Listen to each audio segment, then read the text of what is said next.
El alegato legal e histórico sobre la supremacía y lo que se llama la sucesión apostólica de Pedro desde la primera iglesia y esa supremacía sobre la primera iglesia debe estar sujeta, como cualquier doctrina o enseñanza bíblica, al escrutinio, al estudio y a la crítica directa y resistirlas, no sucumbir ante ellas para que sea realmente considerada seria, considerada como doctrina realmente, valga la redundancia. Porque se supone que no es simplemente una idea, sino que es, como su misma palabra lo indica, una creencia y una práctica real, fidedigna para todos quienes se sujetan a ella misma. Y por consiguiente, al tener un impacto tan grande y una trascendencia tan importante dentro de la Biblia, dentro de la fe y dentro de la historia, es una doctrina que no solamente compromete un entendimiento o un principio, un razonamiento, sino la eternidad del alma, la salvación de las personas. Y una frase que yo siempre he seguido y siempre he respetado es que toleraré todas las enseñanzas que divagan y que incluso van de un lugar a otro en medio de la comunidad, en medio de las personas, pero no aquellas que ponen en peligro la eternidad del alma, no aquellas que ponen en peligro la salvación de las personas, porque eso realmente no tendría razón de ser si verdaderamente, como la palabra misma lo dice, fuimos constituidos embajadores de Dios, embajadores de Jesucristo, para procurar que el ser humano se acerque a Dios con corazón sincero y por la fe en la obra finalizada de Jesucristo reciba la salvación. En ese orden de ideas, hoy trataremos esta doctrina. ¿Es realmente Pedro el fundamento de la iglesia, la base de la iglesia? ¿Fue verdaderamente Pedro la roca sobre la cual Jesucristo fundó la iglesia o se estaba refiriendo a otra realidad espiritual? Así que les doy la más cordial bienvenida. Ya comenzamos.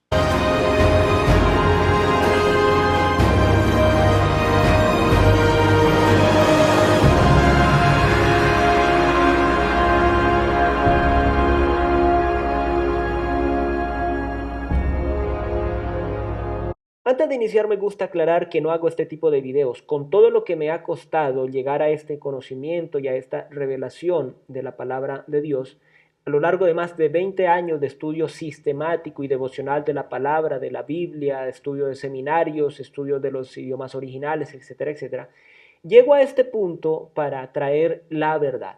No gano nada con decir lo que no edifica y lo que no es verdad. Estoy seguro y consciente y firme en lo que he creído, no porque alguien me lo haya dicho, sino porque me ha sido revelado por el Espíritu Santo. Estoy certero en ello y en lo que no tengo certeza, simplemente no lo hablo y no lo enseño. Pero quiero que vayamos a las citas bíblicas porque no voy a hablar yo, sino que la misma palabra de Dios, la Biblia, es la que va a hablar. Vamos a la cita base sobre la cual se fundamenta toda esta creencia y este reclamo y alegato histórico sobre la supremacía de Pedro sobre la primera iglesia y que él es la roca sobre la cual se fundó la iglesia. Vamos a tener la Nueva Traducción Viviente y la Dios habla hoy clásica, que es, como ya he dicho en otros videos, la mejor versión católica para el habla hispana que existe, aprobada y avalada por el mismo concilio de la Iglesia Católica de Roma para el habla hispana. Entonces acá tenemos en esta parte el pasaje, en esta versión, y vemos que en la Dios habla hoy incluso el texto es más diciente. Dice, Pedro declara que Jesús es el Mesías. Ahí ya está sentando un fundamento. Y vamos a leerla en la Dios habla hoy. Y dice lo siguiente. Cuando Jesús llegó a la región de Cesarea de Filipo, preguntó a sus discípulos, ¿quién dice la gente que es el Hijo del Hombre? Ellos contestaron, ¿quiénes? Los discípulos. Algunos dicen que Juan el Bautista, otros dicen que Elías y otros dicen que Jeremías o algún otro profeta. Eso era lo que los apóstoles decían, que escuchaban a la gente hablar acerca de Jesucristo, acerca del Hijo del Hombre. Versículo 15. ¿Y ustedes quién dicen que soy? Les preguntó. ¿Quién les preguntó? Jesucristo mismo. Simón Pedro le respondió, tú eres el Mesías, el Salvador, el Hijo del Dios viviente. Entonces Jesús le dijo, dichoso tú, Simón, hijo de Jonás, porque esto no lo conociste por medios humanos, O sea, no fue por entendimiento, razonamiento, reflexión, filosofar, nada de eso, sino porque este lo reveló mi Padre que está en el cielo. Versículo 18. Y yo te digo que tú eres Pedro, coma, y sobre esta piedra voy a construir mi iglesia, y ni siquiera el poder de la muerte podrá vencerla. Versículo 19. Te daré las llaves del reino de los cielos. Lo que tú ates aquí en la tierra también quedará atado en el cielo, y lo que tú desates aquí en la tierra también quedará desatado en el cielo. Luego Jesús ordenó a sus discípulos que no dijeran a nadie que él era el Mesías. Importantísimo entender este pasaje y leerlo en su contexto y entender lo que está diciendo. Parte de una pregunta centrada en él mismo, en Cristo mismo, y dice, ¿quién dicen que yo soy? Entonces empezaron a hablar. ¿Y ustedes quién dicen que yo soy? Entonces Pedro, por revelación del Padre, por medio del Espíritu Santo, él le dice, tú eres el Mesías, el Hijo del Dios viviente, el Hijo de Dios. Entonces Jesús se vuelve hacia él porque él es el que ha recibido esa revelación del Espíritu Santo. No es por Pedro, es por el Espíritu Santo, por Dios, que trae esa revelación para luz de los que estaban ahí y para que quedara escrito para nosotros hoy en día. Entonces, ahí vemos algo muy importantísimo. Jesús le dice a Pedro, dichoso tú, Simón, hijo de Jonás, porque no lo conociste por medios humanos, sino te lo reveló mi Padre que está en el cielo. Y yo te digo que tú eres Pedro, y hay una coma. Y sobre esta piedra voy a construir mi iglesia. ¿Cuál piedra? ¿Cuál roca en algunas versiones? Jesucristo mismo, el Hijo del Dios viviente.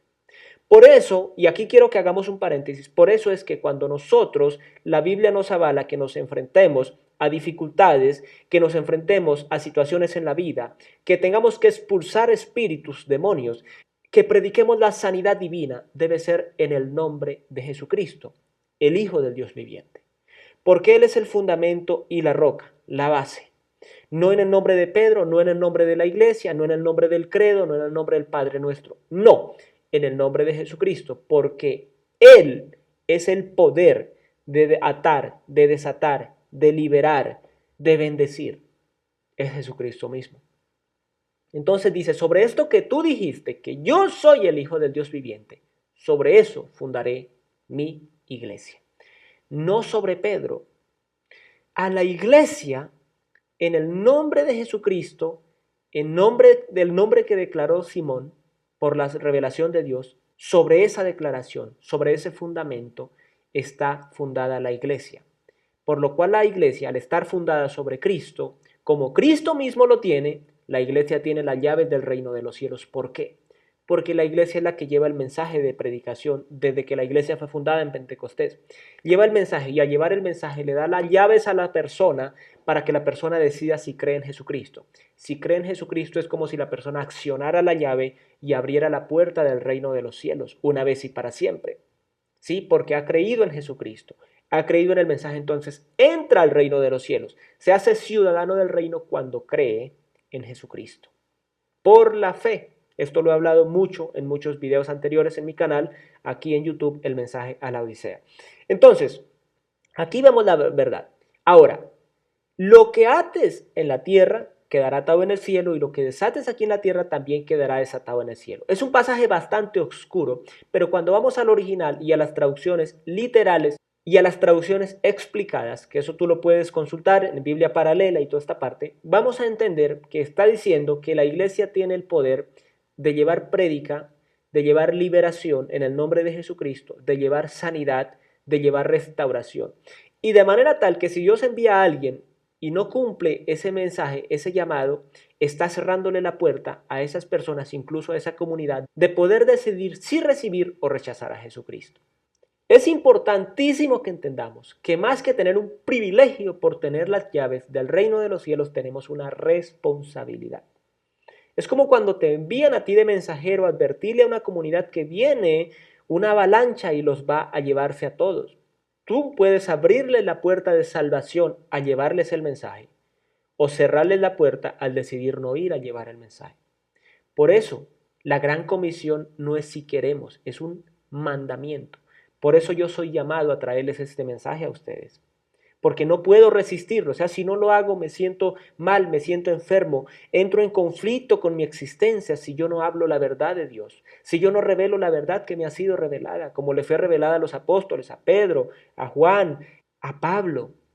Si yo no lo hago, es una lucha, es un fuego que quema dentro de mí, porque estoy cerrando la puerta a que personas como tú que me estás viendo puedan entender y tomar la verdad y ser libre. A eso es lo que se refiere realmente la palabra. Pero vamos a buscar el fundamento por qué es como estoy diciendo yo acá. Vamos a ir al primer libro de la Biblia, Génesis capítulo 49, versículo 24. Pero su arco permaneció tenso y sus brazos fueron fortalecidos por las manos del poderoso de Jacob, por el pastor, la roca de Israel.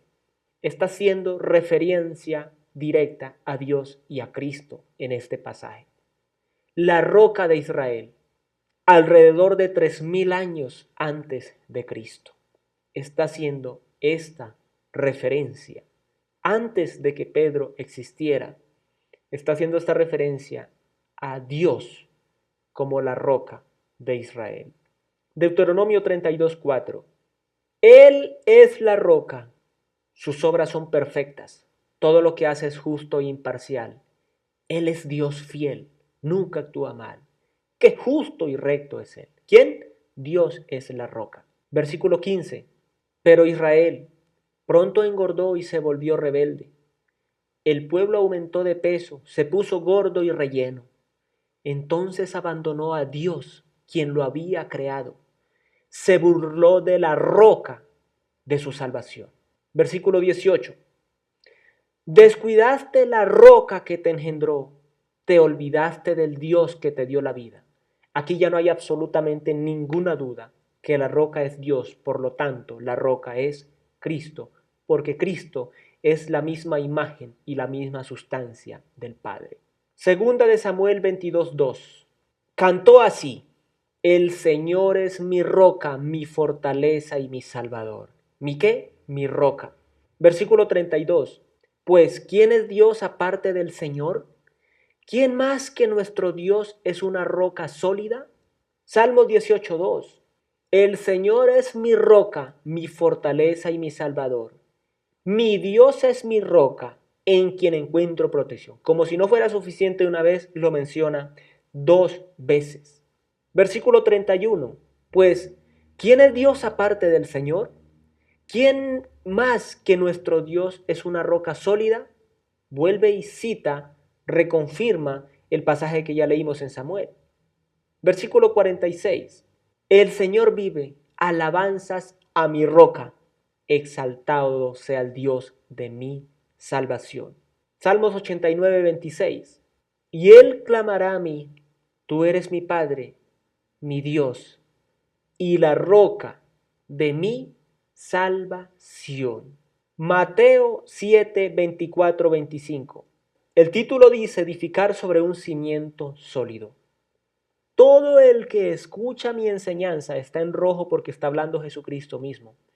Y la sigue es sabio, como la persona que construye su casa sobre una roca sólida.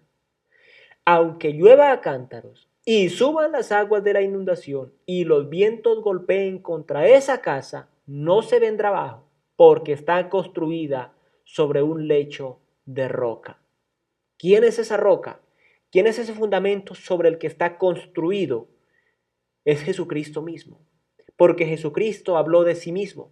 Yo soy el camino, la verdad y la vida. Nadie viene al Padre sino por mí. El que en mí cree tiene vida eterna y el que no cree en mí no tendrá vida, sino que la ira de Dios está sobre él. Estoy parafraseando versículos aquí que quizás haya escuchado muchas veces, pero no hayas entendido, no hayan sido revelados, no los hayas estudiado quizás, los hayas leído de paso. La roca es Cristo. El fundamento es Cristo, sobre quien estamos edificados los que hemos creído en Él. Los que no han creído en Cristo están edificados sobre la arena. Y versículo 26, sin embargo, el que oye mi enseñanza y no la obedece es un necio, como la persona que construye su casa sobre la arena. Cuando venga la lluvia, si lleguen las inundaciones y los vientos golpeen contra esa casa, se derrumbará con gran estruendo, o será grande su ruina, o colapsará. Y a eso les pasa a los que piensan que Pedro es la roca y el fundamento y la base de la iglesia y no Cristo. Están edificados sobre la arena. Y cuando llegue el fin de sus vidas, si no se arrepienten y voltean su mirada a Cristo como el único y suficiente Salvador, se habrán perdido para siempre. Por eso es importante que lo entendamos.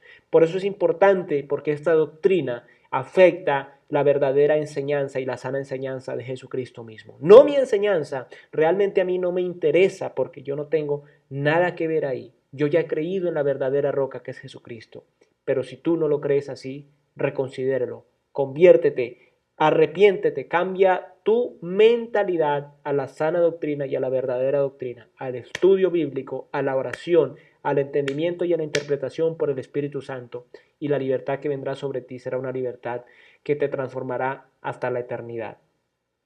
Y vamos a ir a ver qué nos dice mismo Pedro. Vamos a ir a Primera de Pedro 2, 1 al 9. A ver qué nos dice Pedro, él mismo, de su propio puño y letra, como se diría, de su propio corazón, de su propio espíritu. ¿Qué nos dice? Y dice lo siguiente: por lo tanto, desháganse de toda mala conducta. Acaben con todo engaño, hipocresía, celos y toda clase de comentarios hirientes.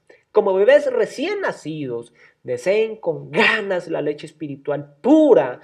¿Qué es esa leche espiritual pura? La doctrina verdadera, la doctrina sin mácula, la doctrina santa, la doctrina limpia de Jesucristo, el evangelio de la gracia de la salvación, para que crezcan a una experiencia plena de salvación, o sea, para que experimenten esa salvación y no se quede solamente en teoría, sino sea una vivencia real de nuestras vidas. Pidan a gritos ese alimento nutritivo, como el niño llora, el niño busca, el niño suplica, el niño corre, el niño va, el niño viene buscando el alimento. Si clama a su madre por alimento, llora cuando tiene hambre, así debemos ser nosotros, no que voy a la iglesia y lo que me enseñan allá cada 8 días o cada 15 o una vez al mes, o que lo que vea en televisión o lo que esté viendo en este video, no, es necesario que tomes tu Biblia, es necesario que la estudies, como estoy en este caso con un grupo de 4 personas llevando un estudio sistemático de la Biblia. Empezamos en Génesis y ya vamos en Éxodo, en el capítulo 4 ayer y el capítulo 5 esta tarde noche. Así lo estamos haciendo, como algo serio, algo real, algo fidedigno, porque no está en juego el fin de semana, el mes que viene, la quincena, la Navidad de este año, no, está en juego la eternidad de nuestra alma y aún más allá la eternidad de muchas almas a las cuales es necesario llevarles la verdad, la leche espiritual pura que viene de Dios mismo. Ahora que han probado la bondad del Señor, piedras vivas para la casa de Dios, ahora ustedes se acercan a Cristo. ¿A quién? A Cristo. ¿Quién es qué? La piedra viva principal del templo de Dios. La gente lo rechazó, pero Dios lo eligió para darle gran honra. Y ustedes son las piedras vivas con las cuales Dios edifica su templo espiritual. ¿Por qué? Porque pertenecemos, estamos en el cuerpo de Cristo. Cristo en nosotros está y nosotros en Él. Él es la vid verdadera y nosotros los pámpanos, que tenemos su naturaleza en nosotros. En nuestra existencia está la naturaleza de Cristo si hemos creído realmente en Él y nos hemos convertido a Él. ¿Sí? Entonces somos ese cuerpo de Cristo. Tenemos a Cristo en nosotros, por lo cual somos embajadores, representantes de Dios en la tierra. Además son sacerdotes santos por la mediación de Jesucristo. Ustedes ofrecen sacrificios espirituales que agradan a Dios. Como dicen las Escrituras, pongo en Jerusalén una piedra principal, elegida para gran honra, y todo el que confíe en él jamás será avergonzado. Así es, ustedes los que confían en él reconocen la honra que Dios le ha dado. Pero para aquellos que lo rechazan, la piedra que los constructores rechazaron ahora se ha convertido en la piedra principal. Además, es la piedra que hace tropezar a muchos, la roca que los hace caer. Tropiezan porque no obedecen la palabra de Dios y por eso se enfrentan con el destino que les fue preparado. Pero ustedes no son así porque son un pueblo elegido, son sacerdotes del Rey, una nación santa, posesión exclusiva de Dios. Por eso pueden mostrar a otros la bondad de Dios, lo que yo estoy haciendo acá, llevando la verdad, la gracia de Dios a través de la palabra. Pues Él los ha llamado a salir de la oscuridad y entrar en su luz maravillosa. La palabra, la sana doctrina. Conoceréis la verdad y la verdad os hará libres. Si tú crees lo contrario, que Pedro es la roca y no Cristo, sal de la oscuridad, a la luz maravillosa. Sal de las tinieblas a la luz verdadera que es Cristo. Y deja de creer en mitos, en malas interpretaciones, en herejías y en cosas que perturban y condenan a las almas. Porque Cristo es la piedra, la roca. Por si lo dudas, dice piedra. Por si lo dudas, añade roca. Y no lo dice una vez, lo dice alrededor de 5 veces e incluso más de acuerdo a la versión que estés leyendo en este solo capítulo. Pedro mismo de su puño y letra diciendo, yo no soy, es Cristo, la roca de salvación. Es Cristo el fundamento. Y si queremos confirmarlo un poco más, vamos a 1 Corintios 3, puedes ir allí en tu Biblia, 1 Corintios 3, versículo 9 y 10, dice, porque nosotros somos colaboradores de Dios, y vosotros sois labranza de Dios, edificio de Dios, lo mismo que estaba diciendo Pedro, ahora lo está diciendo Pablo, conforme a la gracia de Dios que me ha sido dada. Yo como perito arquitecto puse el fundamento. ¿Cuál es el fundamento? Y otro edifica encima. Pero cada uno mire cómo sobreedifica, porque nadie puede poner otro fundamento que el que está puesto, el cual es Jesucristo. Y si sobre este fundamento alguno edificare oro, plata, piedras preciosas, madera, heno, hojarasca, la obra de cada uno se hará manifiesta, porque el día la declarará, pues por el fuego será revelada, y la obra de cada uno, cual sea el fuego, la probará, versículo 13. ¿Cuál es el fundamento? La base, la roca sobre la cual está edificado el edificio, Jesucristo mismo. Otra cita, Efesios 2:20. Edificados sobre el fundamento de los apóstoles, incluido Pedro, y profetas del antiguo pacto, siendo la principal piedra del ángulo, Jesucristo mismo. Creo que esto es suficiente para entender que el fundamento, la roca sobre la cual es edificada la iglesia, es Jesucristo, no Pedro. Por consiguiente, eso destruye todo el argumento y toda esta doctrina católica romana de que Pedro fue el primer papa, porque no lo nombró a él, Jesucristo, como papa. Es más, el apóstol más prominente del Nuevo Testamento es Pablo, porque Pablo fue enviado a los gentiles, a nosotros, y Pedro a los judíos. Y el ministerio más grande y la revelación más profunda, más alta y más ancha de la gracia de Jesucristo fue dada a Pablo. Por eso Pablo, en Romanos, en Corintios, en Gálatas, en Efesios, en Filipenses, Colosenses, Tesalonicenses, profundiza. E incluso esto es asombroso, mis amigos, mis hermanos, comunidad. Asombrosísimo. Pedro mismo lo dice acerca de Pablo. Segunda de Pedro, capítulo 3, versículo 15 y 16. Y tener entendido que la paciencia de nuestro Señor es para salvación, como también nuestro amado hermano Pablo, según la sabiduría que le ha sido dada, os ha escrito. ¿Quién? Pablo. Casi en todas sus epístolas, hablando en ellas de estas cosas, entre las cuales hay algunas difíciles de entender. Qué sorprendente que Pedro diga que hay cosas en las epístolas de Pablo difíciles de entender. ¿Por qué? Porque la revelación más grande de la gracia, del Evangelio de la gracia, le fue dada a Pablo. Porque Pablo fue el que fue arrebatado al tercer cielo, según su propio relato y su mismo relato. Y fue enseñado 3 años por Jesucristo mismo, después de que había recibido el Espíritu Santo. Porque Pedro anduvo 3 años con el Señor, pero no entendía. Incluso lo retó, incluso lo desafió cuando le dice que no le pase nada malo y lo reconviene, tratando de desviarlo del propósito de ir a la cruz para salvarnos. Pero Pablo fue enseñado, como él mismo lo dice cuando habla de la Santa Cena, yo les digo lo que aprendí del Señor, no de los apóstoles que fueron antes de mí, sino del Señor mismo. ¿Sí? Y ya tenía el Espíritu Santo, entonces la revelación fue sublime. Y Pedro lo dice, hay algunas difíciles de entender. Ojo acá, las cuales los indoctos e inconstantes tuercen, como también las otras escrituras, para su propia perdición. Pedro ya sabía que esto iba a suceder. por el Espíritu Santo, que iban a torcer esta palabra para decir que Él era el fundamento, la base, la roca sobre la cual fundaba Cristo la iglesia. Y dice, los cuales los indoctos e inconstantes, los necios, tuercen, como también las otras escrituras, para su propia perdición. Dios nos ha bendecido eternamente a los que creemos en Jesucristo. Nos vemos en un siguiente video. Adiós.